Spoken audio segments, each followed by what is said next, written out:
Hey, see Sparky, Fifer, 1250 AM, The Fan. Beautiful, sunny Milwaukee, Wisconsin. Follow me on Twitter at Sparky Radio. Check out all the interviews and all the different stuff we got going on over at 1250amthefan.com, including your chance to win Luke Combs tickets. Luke Combs opening up his country concert tour next year in April at American Family Field with back-to-back dates. And you have a chance to win those tickets by going to 1250amthefan.com. Click on contests, and you can have your chance to win those tickets. So do that today if you are a country music fan and like Luke Combs. Ryan Horvat is here. If you like gambling, he's your guy, especially college football. You want to check him out on Saturday mornings throughout the college football season on 1250 AM The Fan and the BetQL Radio Network. Check him out weeknights. Him, Trister Crick, and Nick Ashu as part of BetMGM tonight. You can follow him on Twitter at Ryan Horvat. And let's start off first before we get into preseason and some of the interesting quotes from Brian Gutekunst and some of the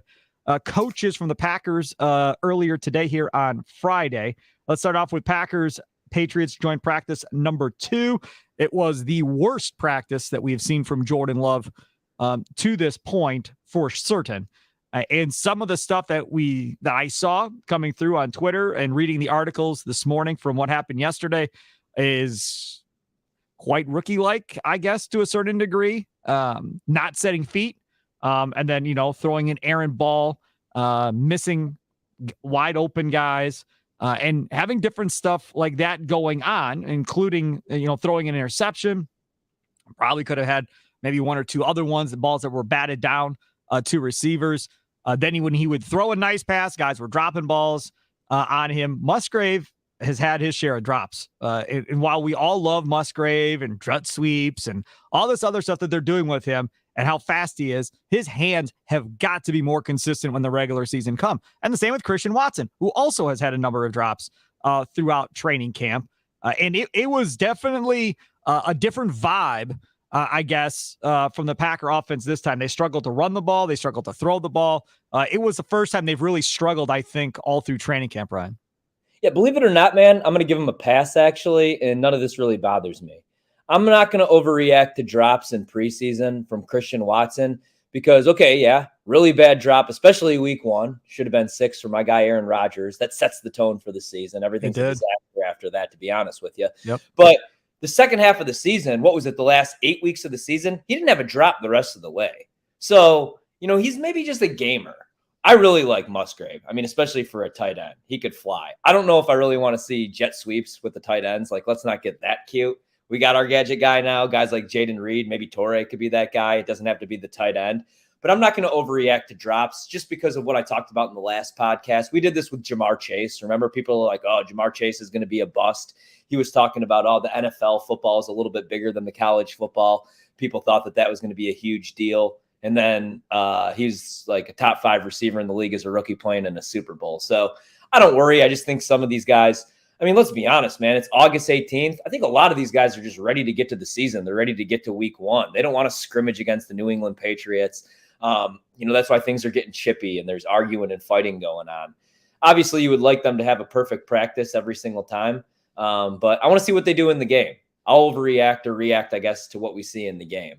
The other thing was Thursday, Jordan Love looked pretty good. If you look at the overall numbers, pretty decent against a Bill Belichick defense. So not going to overreact to a bad day. Obviously, would have preferred it to be a little bit better, but it's only a joint practice. The other thing, Jair just don't shut up, no matter what. And he was getting beat in the practice, and he's still running his mouth out there. And you saw the one video. I forgot who the receiver was for New England. Was it Devontae Parker? I don't know. Stopped and Jair Alexander stopped with him, and then he took off, and Jair Alexander was like, oh man, I screwed that one up. And it was a touchdown for Devontae Parker going back the other way. I see one guy that covers New England talking about this is the best practice he's seen the Patriots run all year offensively. He said by far it's the best offensive practice they've had all year. The Packers defense was getting home from time to time on Mac Jones. And that really was the one thing that stood out, I think, in both practices was how much pressure they were still able to get up front with that front 7. And that is going to be a huge difference maker for this defense, Ryan. If this redone defensive line that they're shuttling in between draft picks and guys in different spots can consistently get pressure on the other quarterback it takes so much pressure off of everybody else behind him, namely the safeties that everybody is scared to death of. Yeah, I mean, and that's the thing. I like the corners, and you love Jair, even when he's getting beat and running his mouth. But that's what I'm excited for this season, is seeing Kenny Clark, who's coming off his worst season as a pro, playing a new position. He's got to have a bounce-back season. I want to see TJ Slayton. He really needs to have that. He needs to make that next step this season. Devontae Wyatt, I was hearing that like the struggles for Devontae Wyatt his rookie year is just because he was so used to the weather playing in the South, obviously being an SEC kid. He didn't really like playing in the Midwest those first couple weeks. But I think he has a bounce-back season if he could stay on the field. Preston Smith also had a down year compared to what he did the year before. I think he's going to have a bounce-back year. Devondre Campbell, he had his – the season that he had, I didn't think that was sustainable. But he is also hurt for 4 games. I think Quay's going to make that next leap. I think the one guy, Lucas Van Ness, I don't know what you think. I don't know that he's going to be a player this year. I think like Rashawn Gary, I think it's going to be very limited. We might see him here and there, but I don't think we're going to see a whole lot of Van Ness. I'd be shocked if he had more than 4.5 sacks this season. But that's what I want to see. You have to get pressure on the quarterback.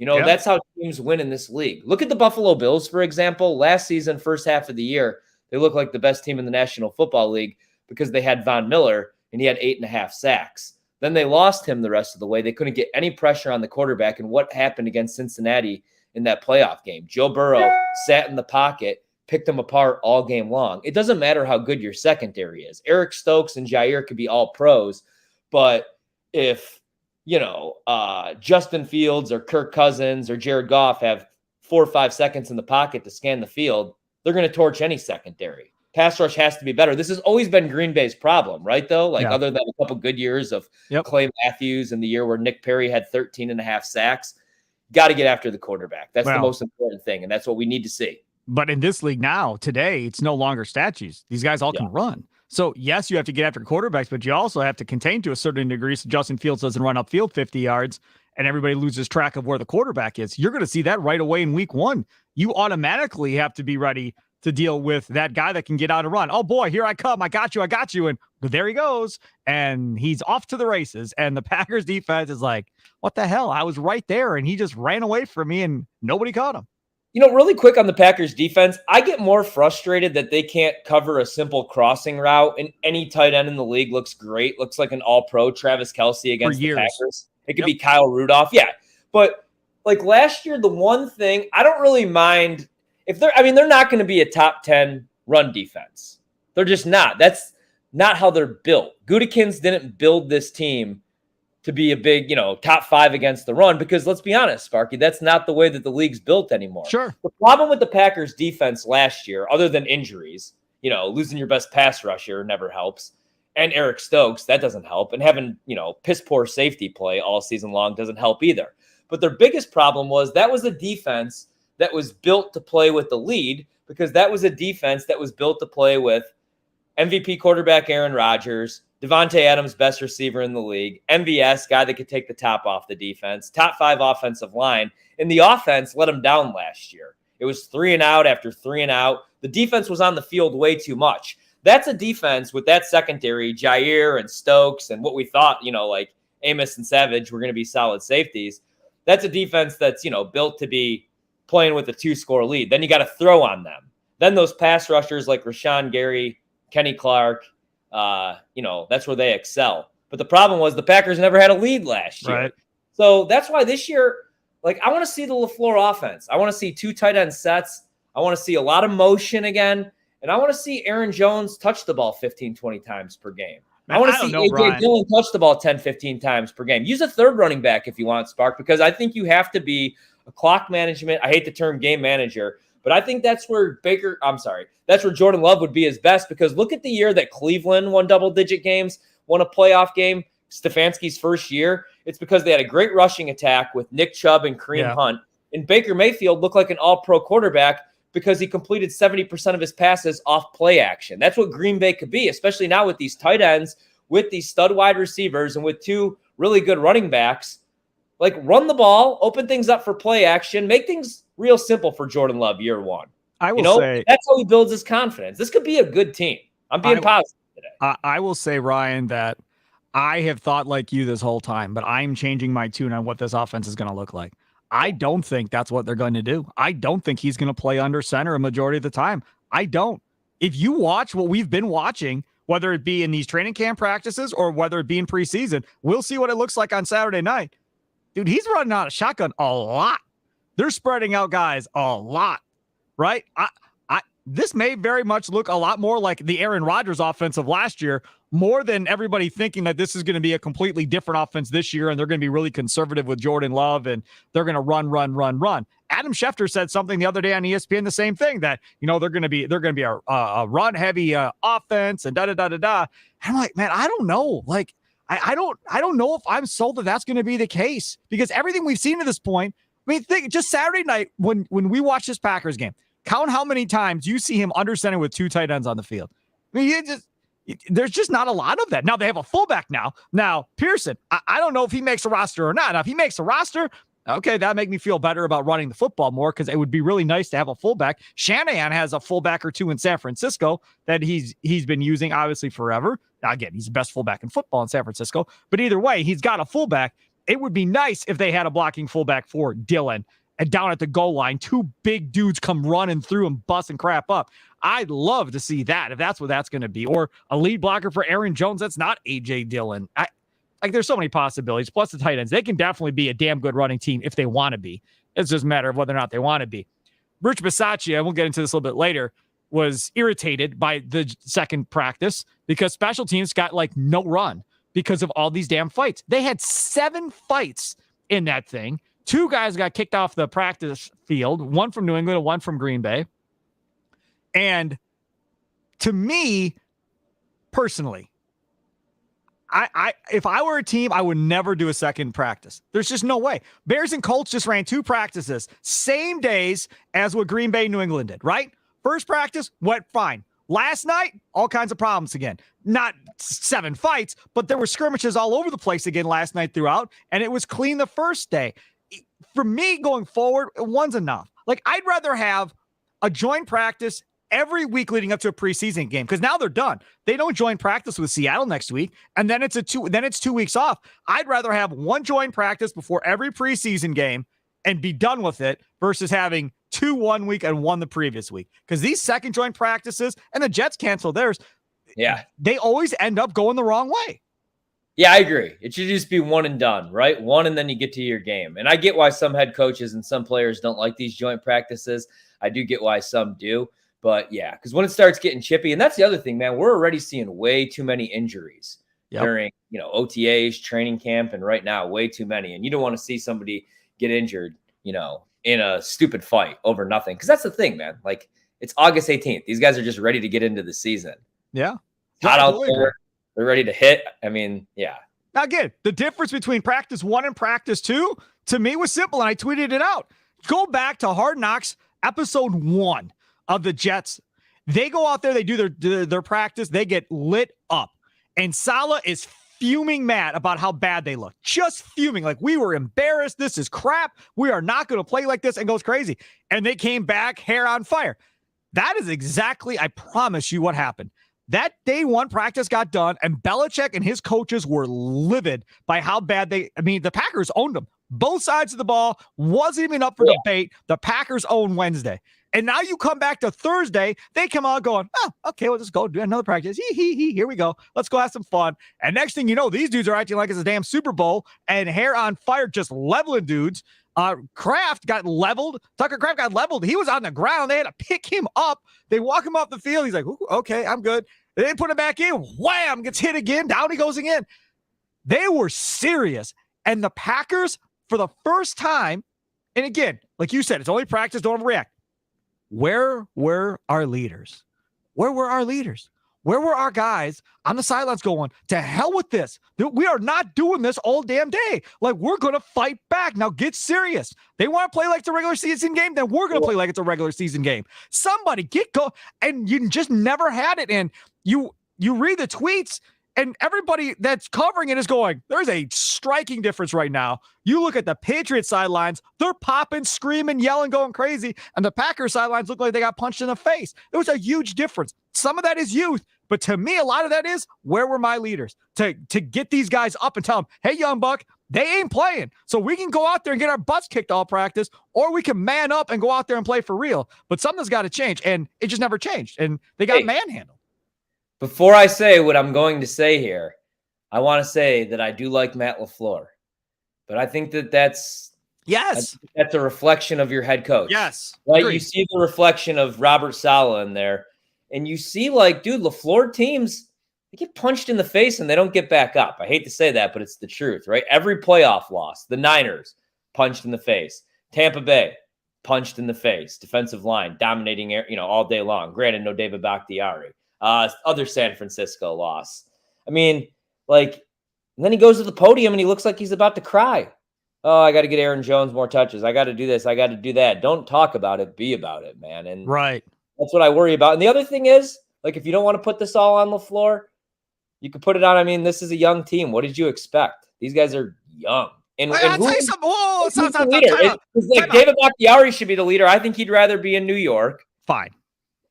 Right? Fine. But on defense, you got a lunatic in the middle that shoved how many guys last year? Where was he? Where was Quay Walker and his guy, Devontae Wyatt, going, hey, man, we play at Georgia. This crap don't happen on our watch. This is not happening on our watch. Let's go. Let's do something. But it just didn't happen. I don't know. But you're right. Offense, yes, they're young. I agree. And Bakhtiari, Elton Jenkins are probably the guys. Jenkins got in a couple of scraps back with the joint practices with the Bengals, so we know he's more than capable of doing that. And again, hold on. Wait, that's the thing, though. Jenkins is probably like, screw this, because then he had to play more in that preseason game. That was his punishment. You know what I mean? Yeah. He's probably like, I'm done here. You guys know I can go. You see me choke Aaron Donald out a couple of years ago? That's your baddest man in the NFL. And then, you know what I mean? So, like, he doesn't have to do anything else. Bakhtiari, I think, wants to be elsewhere. And then on the defensive side of the ball, like, Jair talks a lot, but is Jair a leader? I don't think so. And that's not a knock on Jair. Everybody's not a leader. Like, I mean, like, everybody plays football. Like, everybody in that locker room can't be a leader. Correct. A lot of guys don't want to get up there and make the speech. They just want to go out there and do their job. Right. And that's cool. But with this team, Jair puts the target on the team. And I'm telling you right now, dude, if I'm Jordan Love, I'm like, shut up. Just shut up. Here's what I always try to talk about to, like, Gary, and nobody ever got this. You could say Aaron Rodgers isn't a leader. I disagree. I think he is a leader. And you know what's his best quality, like, of his leadership is he demands perfection.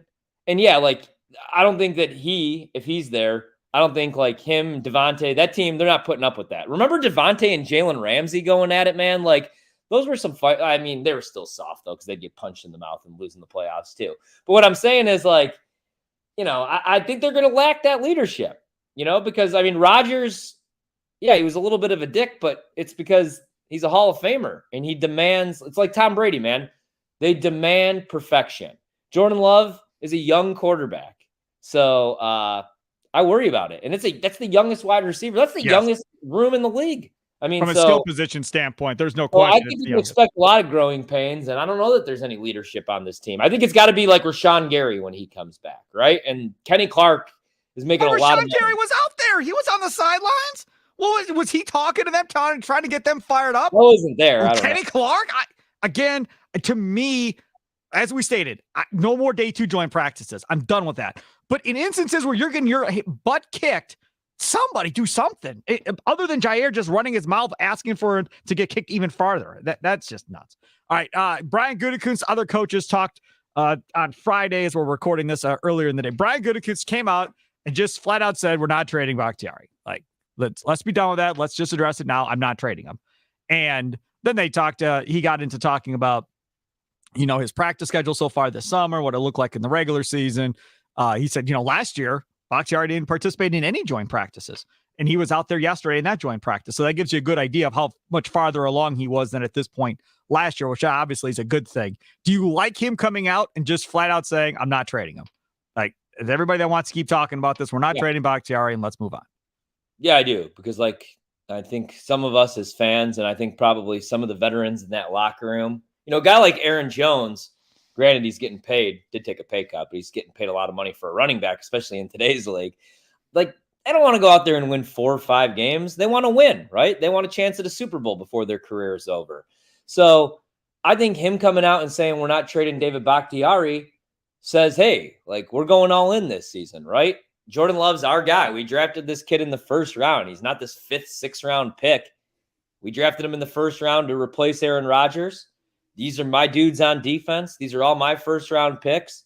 We're going for it this year. The NFC North, nobody's running away with the NFC this season. I don't even think San Francisco is going to be as good as everybody predicts, man. Brock Purdy's thrown like 12 picks in the last 2 days. So I think I think that's him coming out and saying, right, like we're trying to win this year. We're not just going to give the Jets when healthy, the best tackles in the league. And I like that. Now, he was asked about Anders Carlson. Bisaccia was asked about our guy Carlson. Yeah, this is my biggest takeaway today. Both of them. Well, he's young. Got to have patience. Got to let him work through it. Bisaccia is up there talking about Grammatica and all these other kickers that he's coached along the way that have their ups and downs. Gutekunst is up there talking about Mason Crosby having bad years and having patience and going with them and so forth. But as was brought up later, and I don't remember who brought it up. Maybe it was Jason Wilde. I don't know. Somebody brought up the fact of you want to have patience with these younger guys, but you also want to win as many games. So there's some type of tug of war there between the two. And as Goody pretty much said, without, direct quoting him, pretty much just said, we're going to get these guys experience, right? So that's how this is going to be. And we may lose games because of the lack of experience, but they're going to go through their growing pains.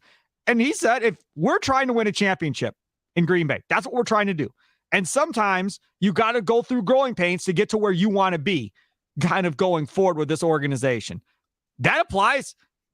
That to me, like I said before, applies to that kicker. Like he was going to be the kicker no matter what. If he sucks, he sucks, but they're going to ride with him all year long. Just like if guys are dropping footballs at wide receiver or dropping footballs at tight end, they're not panicking. They're going to continue to play those guys no matter what. This is going to be who's playing, these young guys. And regardless, that's what they're going to do. Nobody asked the question, at least unless I missed it, of why didn't they bring competition in for him when they did everybody else. He also said, Goody, that the punting job is still open. Long snap job still open. It's going to come down in the next 2 weeks because that Wheelan kid was kicking really well. That Austin kicker has had a nice training camp so far. So we'll see how that one plays out. But to those of you like me who would like to see a veteran in here, Crosby would be fine. It doesn't look like that's happening. It looks like Carlson's the guy all year, regardless of how bad he looks. I'm pissed about this whole situation, to be honest. And you see right there under my tag, Ryan Horvat, hashtag bring back Mason. Here's the thing, right? I hear everybody say Mason Crosby's old. He's 38. He's literally a year older than me. But he's got a full head of gray hair, which makes him look even older. I just ran a 6.5 mile. I feel great. But last year, Mason Crosby, riddle me this, right? Did he not make 86% of his tries last year? Was he not 6 of 7 between 40 and 49 yards with a long of 56? He also converted 37 of 39 extra points. Like, sure, he's not going to hit a 52, 53 yarder for you most likely, but he was reliable. And I'm going to be so pissed off if my guy, Jordan Love, my quarterback, Jordan Love, in a 20-all game against Minnesota, leads that offense down the field. Here comes the potential game-winning field goal. Wide right from Jabroni Carlson. It could happen against the Bears in week 1. I'm going to be so pissed. Jordan Love deserves better. You know who else deserved better? Aaron Rodgers. Not with the wide receiver room, with the special teams play and the defense around him. So if Jordan Love's going to succeed in this league, like, come on now. We can't have – I hate hearing this, this guy's had up and downs. Do you remember, like, Justin Tucker ever having ups and downs? Mason Crosby up and downs. He had one down season. We all wanted to off him. And then he bounced back. I don't know. Not that, like, Mason Crosby's we were talking about leadership. I mean, at least he's a veteran. Remember that one year where, like, Mason kept trying to get himself killed because on kickoffs he would run down there and he just kept getting knocked out. And it was like, you got to knock this off. But no, I mean, I wanted Mason back. I get why he's not back because he's expensive for a kicker. He's old and, his leg strength, the boot's just not there anymore. But at least he's reliable, like I said, from 40 to 49. And I don't want to see I mean, like the other day in practice, that was my biggest takeaway all week, though, man. Jordan Love, beautiful drive. Here's the game-winning field goal. Miss. The guy misses. I'm not putting up with that. I'm not putting up He with missed that. 2-point afters in the exhibition game. Last summer, I had to put up with the Packers trading away my favorite wide receiver in league history. This summer, I had to deal with them trading away my favorite player in NFL history. I refuse to deal with a freaking kicker that can't do his job. I already hate kickers. If you've played football, you hate kickers. If you watch football, you hate kickers. If a kicker is the reason I don't go over 7.5 wins and make 1K this year, I'm going to be very angry. Okay? It's been a bad offseason for me. I'm starting to come around on this team. Jordan Love is my quarterback. Yep. But Anders Carlson is not my kicker. And Sean Clifford is not my backup. Right. Joe Barry, he talked. Yeah. They asked him about Rasul Douglas and safety. He said, never seen Rasul Douglas play safety. I swear to God, that dude played safety for a day last summer, and I don't remember the exact why, but Joe Barry said he's never seen it. Okay, fine. So let's say Joe Barry just forgot. Okay, let's do that. He's not hearing it. He said, yeah, he's got the body to play safety, but he's my starting cornerback. Like, this isn't up for debate. He's starting at corner. That's where he's playing. So he doesn't sound like he has any interest in moving Rasul Douglas to safety. Matt LaFleur was not giving the same type of answer as Joe Barry. Matt LaFleur's like, hey, we got to look at all of our options, put the best players on the field, and we'll go from there. And Joe Barry pretty much shot it down and said, no, I don't care. He's playing. He's at quarter, and that's that. He did say, you'll be happy to know, that, that second safety spot is still wide open, and they're trying to figure out who they want to play at that second safety spot. So it sounds like Savage is starting at safety. That is case closed. Now it's just a matter of Owens and Ford and these dudes of who's going to be the other safety next to Darnell Savage. Well, I mean, Ford graded out as their 4th best defensive player last year. Yep. Not in the secondary, like overall. So I think you have to get him on the field, right? As a corner, I want to see Valentine on the field.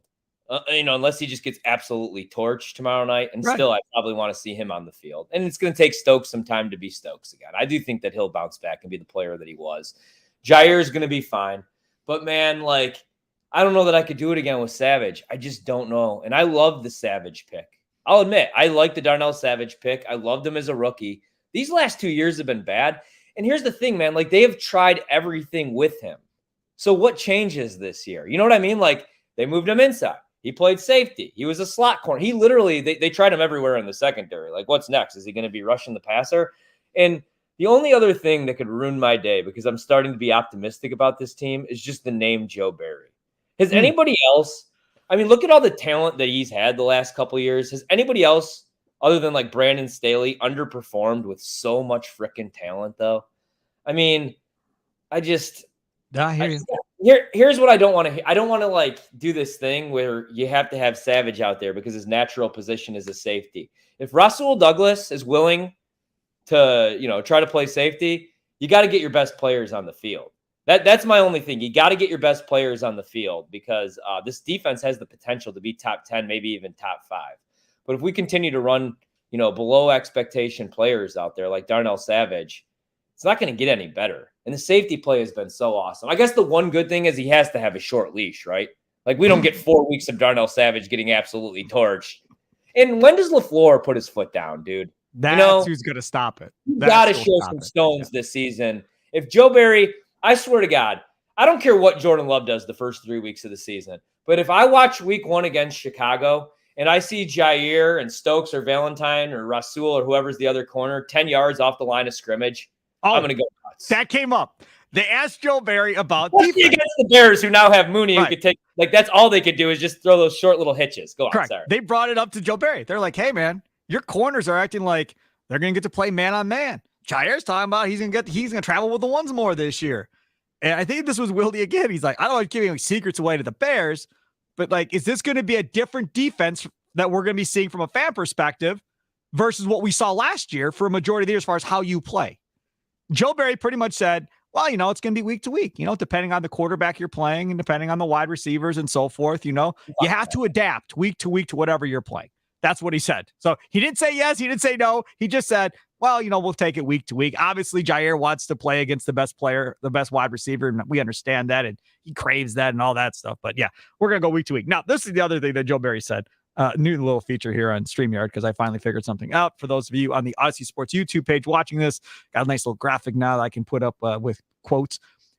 He was asked about, defensive coordinator Joel Berry was asked about being in the coaching box upstairs last week for the Bengals, about what he thought of it. His answer was, quote, "It was great. It's much calmer up there. You can lay all your stuff out, accomplish much more between series." I have feelings about this.